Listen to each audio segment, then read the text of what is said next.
The Wind Eater is a short story I wrote, which inspired the pencil drawing you're about to watch.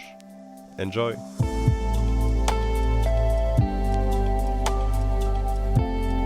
The Wind Eater has always been my home.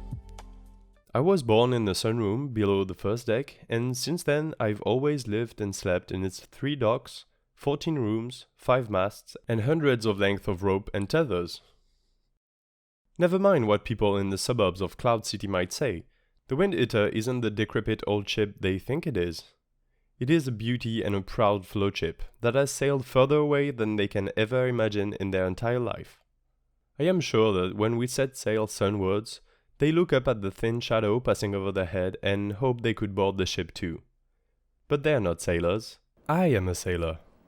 I am a sailor just like my father and mother are, like my mother's father was, and like his own father was. Even when these people I never met were alive, they had forgotten how long their family had been sailors. The fundamentalist sage that we took on our last trip says that the word sailor has been the same for almost an eternity. He says that a long time ago the float ships were called boat ships or something and used to roam large expanses of downward water. I know, it makes no sense. He also says that the sun used to constantly move around the world. This is stupid because if the sun did that, we would have no use for the rooms below the first deck. The sunroom is to get light when we sail moonwards, and the moonroom is for darkness when we go sunwards. Even the people from the City of Night, who are used to the darkness of being moonwards, use sunrooms once a day. That fundamentalist sage was a bit of a weirdo. He said he studied in the Cloud City Academy though, which even I know is impressive. Only the best fundamentalist sages come from there. My father says they study the world we live in and they understand it better than most, but that doesn't really make sense to me. How could they understand the world without ever having set sail in a float ship to see it? When I asked the sage about it, he just laughed and said I should go to the academy to tell the sages that. I thought he was making fun of me, but in the end, he was a good person who told me a lot of great stories. Now that he isn't traveling with my family anymore, I consider him like a friend and a teacher, even though he has only ever taught me one thing. After countless stories he told, the sage taught me that stories are the best way to learn. After that, I got confused. Did he teach me one thing? Or a lot of things? I don't know. Most of the stories were strange, but in my head, I kinda want some of them to be true. Then, as we departed the floating port of Cloud City, having returned in to the docks, the fundamentalist sage asked me once more to seek him at the academy in the future. This time he looked serious. I haven't talked to my parents about it, I don't know what I will do. He must have been a good sage because he recognized that the Wind Eater was the best float ship in port. The fastest ship and the one who could go downwards the most because it's a relatively small float ship. When we go downwards, the ship slows down because the temperature drops a lot. One thing I never understood is why we sweat so much when it's so cold. Drops of water get everywhere on my skin and I don't like that. At these times when my mother sailed the ship and my father made sure we could see amidst the large clouds, the sage would always attach himself to the low mast and observe the surroundings. Maybe he was looking for traces of the Iron Giant. From all the stories he told me, the one about the giant called Iron and his sister was always my favorite. I can't use words as good as he did, but I'm gonna try to tell the story.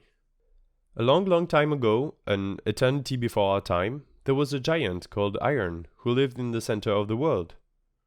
He lived in the very center with his sister called Gravity.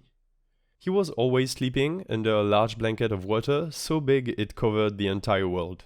This is during the time when float ships were called boat ships and could not go down or up. The boat ship sailors, my ancestors, used hair from Iron's head to direct themselves on the water. It was said that Iron's hair always wanted to go back to Iron's head, which was a place called North.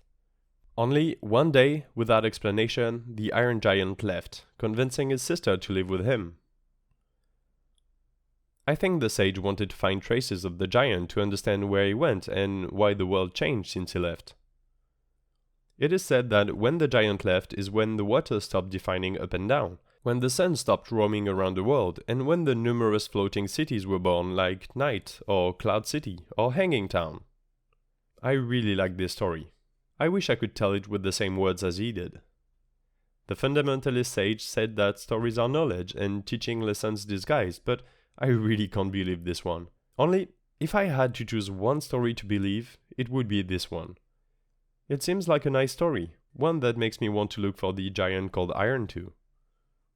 Maybe this is also why my parents agreed to take him with us on the Wind Eater, just so he could look. Maybe they too wanted to be real. Or maybe this is due to the large pouch of leather that sounded like wooden coins clinking together. It's probably that. The Academy sure pays well their sages. Or at least him, since he looked to be a good fundamental sage. I hope he found at least part of what he was looking for.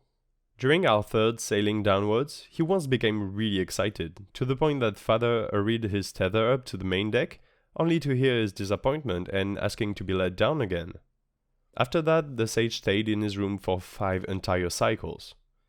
His excitement must have died then when he studied his results, because he seemed a bit sad when he finally got out. I tried to ask him what had happened, but the sage simply shrugged and gave me a dark pebble the size of a coin, telling me to chuck it off the float chip if I felt like it. I didn't. I kept the material, which seemed dense and strong. It also felt strangely cold to the touch, unlike the wood all around me. I spent my next entire cycle in the moon room just holding it close to me, feeling its surface warm up against my skin, until I left it alone long enough. It was only when the fundamentalist sage left us, on the docks of Cloud City, that I saw a similar pebble attached to a chain on his neck. As he asked me to find him at the Academy, I could swear I saw him point to the pebble, right as my own hand gripped the similar one in my pocket. I had so many questions that day, and yet I know the only way to find answers would be to find the sage in the Academy. Maybe next time the Wind Eater rests in Cloud City, I can talk to my parents and find the right time to meet him again. Maybe this way I can learn more about why the giant Iron and his sister Gravity left.